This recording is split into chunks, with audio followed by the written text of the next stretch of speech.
I just had to let you know you're.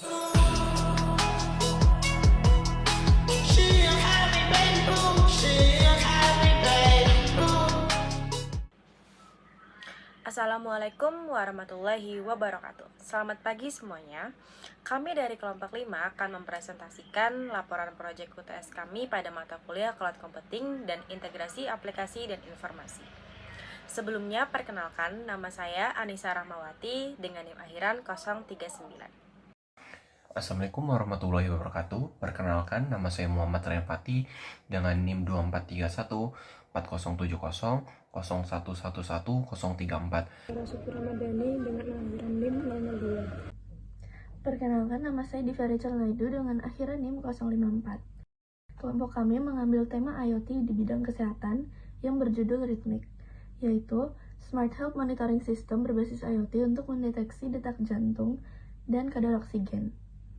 Secara sederhana, sistem ini merupakan aplikasi berbasis IoT yang dirancang untuk memantau kondisi kesehatan berupa detak jantung dan kadar oksigen dalam darah secara real-time. Sistem memungkinkan data kesehatan dikirim dari device ke server sehingga pengguna dapat memantau kondisi tubuh secara cepat dan mudah melalui jaringan internet.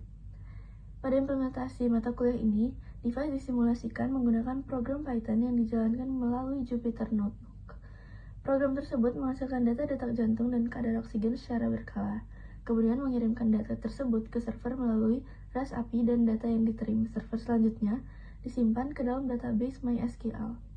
Sistem ini juga menyediakan dashboard berbasis web yang menampilkan data dalam bentuk tabel dan grafik, sehingga pengguna dapat melihat kondisi kesehatan secara lebih jelas dan informatif. Sekarang saya akan menjelaskan arsitektur di balik sistem Rhythmic yang memungkinkan integrasi data secara seamless. Secara garis besar, sistem kami terbagi menjadi 4 pilar utama. Yang pertama adalah device. Pada sistem ini menggunakan Python yang dijalankan melalui Jupyter Notebook sebagai simulator sensor kesehatan. Device berfungsi untuk menghasilkan data detak jantung dan kadar oksigen dalam rentang tertentu.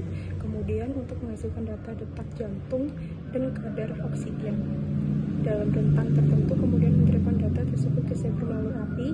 Yang kedua adalah API. API dalam sistem ini dibangun menggunakan bahasa pemrograman PHP yang berfungsi sebagai penghubung antara device dan database. API bertanggung jawab dalam memproses dan mengvalidasi data sebelum disimpan ke database. Yang ketiga adalah database, yaitu MySQL. Yang digunakan adalah MySQL yang berfungsi untuk menyimpan seluruh data yang dihasilkan oleh sistem. Database terdiri dari beberapa tabel utama, yaitu tabel data sensor, tabel device, dan juga tabel logs. Terakhir adalah dashboard web, berfungsi untuk menampilkan data sensor secara real time dalam bentuk grafik dan tabel menampilkan status setiap device. Saya akan menjelaskan tentang dashboard web kami. Nah, ini adalah dashboard web kami. Dashboard kami terdiri dari beberapa fitur. Yang pertama itu adalah monitoring real time. Jadi itu memungkinkan pengguna untuk melihat data detak jantung dan kadar oksigen secara langsung tanpa perlu merefresh secara manual. Yang kedua itu adalah multi-device. Sistem kami memungkinkan pengguna untuk memantau beberapa sumber data dalam satu dashboard, sehingga sistem menjadi lebih fleksibel dan dapat digunakan dalam skala yang lebih luas. Yang ketiga itu adalah grafik. Nah, grafik ini menampilkan data detak jantung dan kadar oksigen secara visual menggunakan chart.js, sehingga informasi lebih mudah dianalisis dibandingkan hanya dalam bentuk angka. Sistem ini juga menyediakan control device berupa start dan juga stop. Nah, di atasnya terdapat status device dalam bentuk on atau off, yang menunjukkan apakah device sedang aktif atau tidak yang diperbarui secara otomatis. Misalnya di sini kita klik start untuk device 1, 2, dan 3, maka otomatis status mereka akan terperbarui di status device menjadi on. Apabila kita stop, maka statusnya pun akan otomatis terperbarui. Nah, yang terakhir yaitu log aktivitas.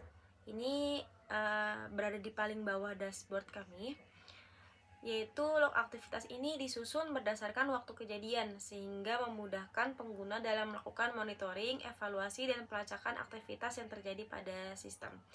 Nah, perubahan-perubahan yang tadi kita lakukan seperti start ataupun stop ini akan otomatis terekam atau tercatat di log aktivitas. Di sini terdapat timestamp-nya dan juga keterangannya. Contohnya hari ini, jam ini tadi saya melakukan stop device ataupun start device dan device keberapa, seperti itu. I just had to let you know you're